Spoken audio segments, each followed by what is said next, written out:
The National Army Museum was opened by the Queen in 1960 and was established by Royal Charter to tell the story of the British Army, to connect with the public and give an insight into the role of land forces in shaping our past, our present and our future, to show through historical account how the actions of a few can affect the futures of many. Its latest exhibition, Unseen Enemy, was opened on the 19th of July 2013. Museums and Heritage went to see Amy Cameron, the exhibition curator, to find out more. What is the concept behind this exhibition?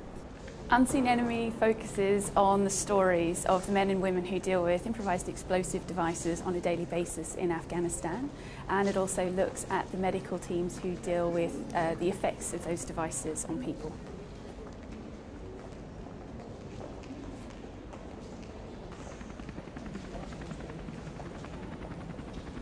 How was this project financed? The museum funded the project as part of its central programming, and it cost £230,000 without marketing. Having worked with external companies, how did they influence the design and interpretation of this exhibition? The first people to come on board were Drinkle Dean, and it was brilliant. We actually had Angela Drinkle herself coming in, and we couldn't have done it without her. One of the reasons she actually got the commission, I suppose, to put the exhibition on was how important she felt it was to actually get the stories of the individual soldiers across. So she took a really intelligent approach to actually putting the exhibition together, and was so incredibly flexible in helping us to actually work with the space that we had. And she was able to introduce us to people like Souvenir Design, who were able to put this wonderful corridor together. So it's been really important to work with really clever and intelligent people who were really enthusiastic about the project. What difficulties did the team face during the development of this project? It's been a real challenge putting this exhibition together because I think it's so contemporary as well. So things were moving at quite a rapid speed occasionally. So you'd have things changing. Definitely things like object requirements changed quite drastically as the time went on. I think everyone did their absolute best to try and to keep the relationship as positive as possible. I think it's fair to say, though, that there were moments that you're not entirely convinced everything's going to go as well as you want it to. But I think we were lucky that the people we were working with actually did really think that the project was important and want to see it open and be a success.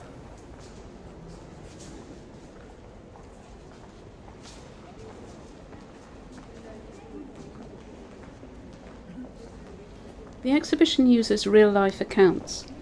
Can it be argued that these are the key to its authenticity?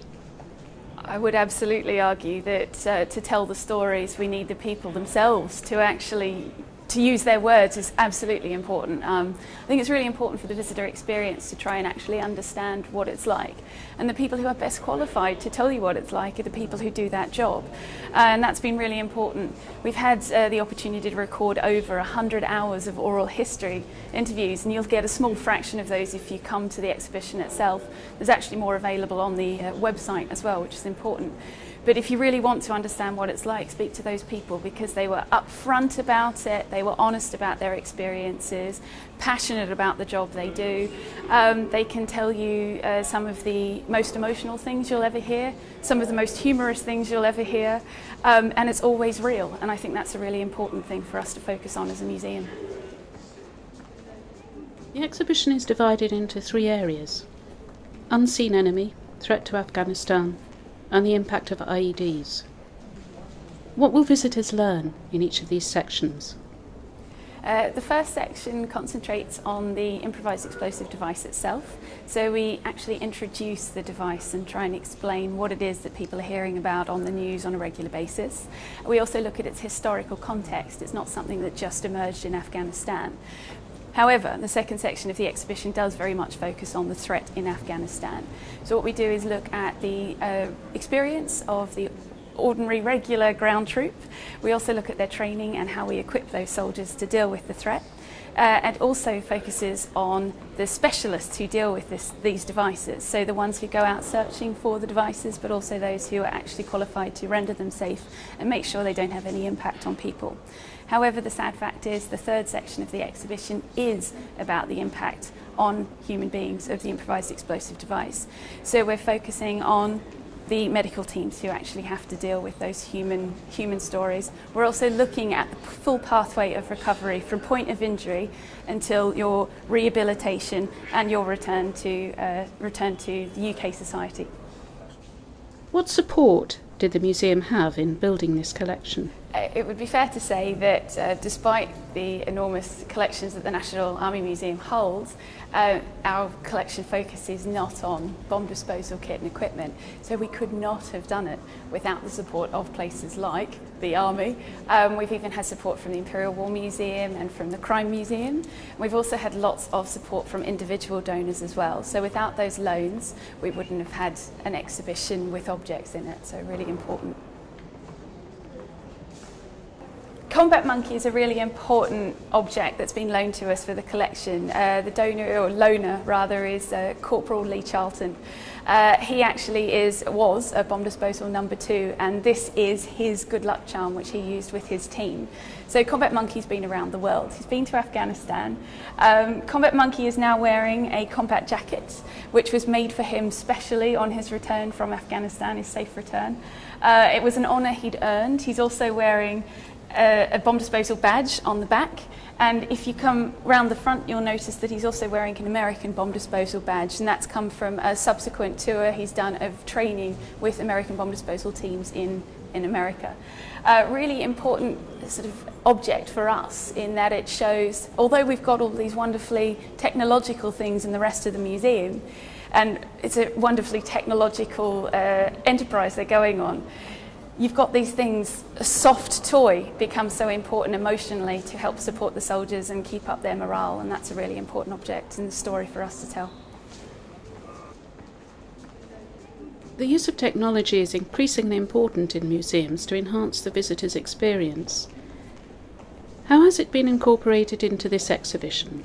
It's an important thing for us to do as a museum. So what we're actually trying to do is pilot now some work with British Sign Language. So we've actually been able to work with a company called Terptree to actually put that out. What we'll be doing is rolling out some screens where we can actually have a British Sign Language interpreter who's actually using some of the oral history and explaining that for visitors who are deaf and hard of hearing. So that's a really important change for us. They've had some interesting sort of discussions about how best to interpret some of the quite complex language which soldiers use on a regular basis, so that's been a good one for us.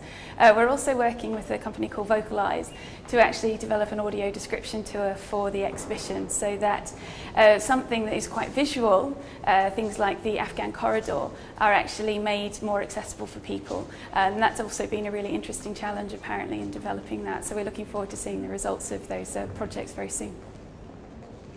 Making museums and their collections accessible to all can sometimes pose a big challenge. How has this been addressed? In this exhibition we've tried to use the technology really to help us actually get people to interact with exhibitions in more depth. So we've actually been able to use sound, and we've used things like the iPad to enable visitors to actually interact more fully with some of the content and some of the challenging subject matter. And we've had huge support from our computer services team in actually developing the materials for that experience. It's also really important that we've actually got a website so that people can explore this in more depth later on. We've also taken the decision that for some parts of the exhibition we actually have physical immersion. So for instance our immersive corridor actually will get people to go on the ground and explore and try and find IEDs using the same training that soldiers would have had before going out on the ground.